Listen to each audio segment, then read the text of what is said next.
మాజీ ప్రధాని రాజీవ్ గాంధీ 33వ వర్ధంతి సందర్భంగా ఢిల్లీలోని వీర్భూమిలో గల రాజీవ్ సమాధి వద్ద పలువురు నివాళులర్పించారు. కాంగ్రెస్ అధ్యక్షుడు మల్లికార్జున ఖర్గే, సోనియా గాంధీ, రాహుల్ గాంధీ, చిదంబరం, సచిన్ పైలట్తో సహా ఇతర నేతలు రాజీవ్ సమాధిపై పుష్పగుచ్చాలు ఉంచి అంజలి ఘటించారు. ఇవాళ మన మాజీ ప్రధాని రాజీవ్ గాంధీ వర్ధంతి, ఆయనకు నా నివాళి అంటూ ప్రధాని మోడీ పోస్ట్ చేశారు. మరోవైపు తెలంగాణ సీఎం రేవంత్ రెడ్డితో పాటు పలువురు నేతలు రాజీవ్ గాంధీకి నివాళులర్పించారు.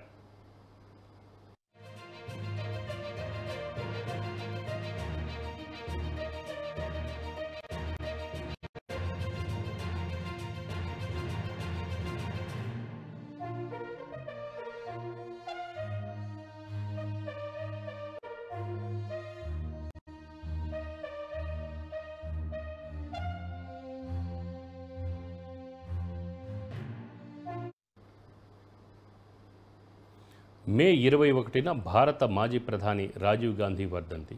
ఈ రోజును ప్రతి ఏటా ఉగ్రవాద వ్యతిరేక దినంగా జరుపుకుంటారు. 1991లో తమిళనాడులోని శ్రీ పెరంబుదూరులో ఎన్నికల ర్యాలీలో పాల్గొన్న Rajiv Gandhi liberation tigers of Tamil Eelam ఆత్మాహుతి దాడిలో హతమయ్యారు. ఆత్మాహుతి బాంబర్ బెల్ట్ బాంబును ప్రయోగించారు. రాజీవ్ గాంధీతో పాటు పలువురు ఈ ఘటనలో హతమయ్యారు.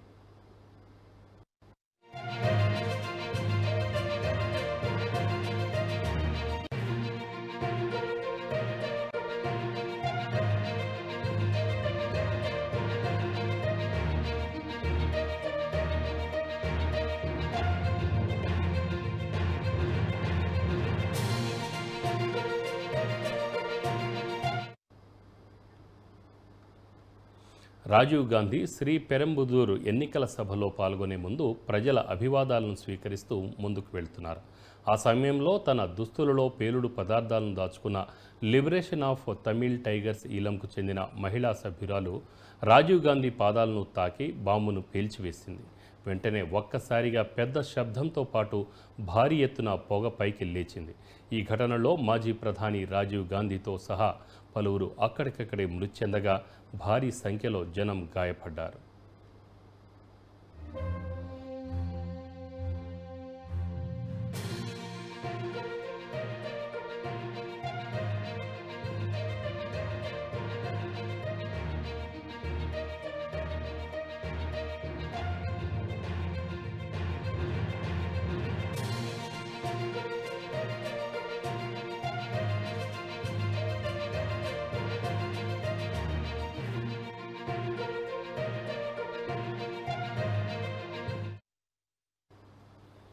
రాజీవ్ గాంధీ హత్యానంతరం వీపీ సింగ్ ప్రభుత్వం మే 21న ఉగ్రవాద వ్యతిరేక దినంగా పాటించాలని నిర్ణయించింది. రాజీవ్ గాంధీ తన తల్లి మాజీ ప్రధాని ఇందిరాగాంధీ మరణానంతరం తన 40 ఏళ్ల వయసులో దేశానికి ప్రధాని అయ్యారు. తన పదవీ కాలంలో రాజీవ్ పలు గొప్ప నిర్ణయాలు తీసుకున్నారు.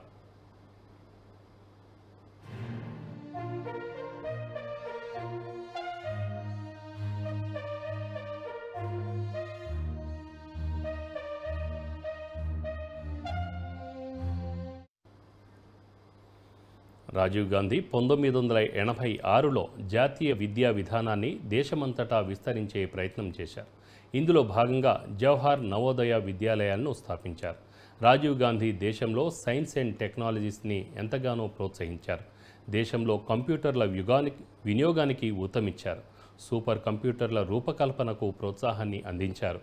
దేశ ఆర్థిక వ్యవస్థను సరళీకృతం చేసేందుకు ప్రయత్నించారు. పారిశ్రామిక ఉత్పత్తిని పెంచేందుకు అనేక కార్పొరేట్ కంపెనీలకు రాయితీలు అందించారు రాజీవ్ గాంధీ.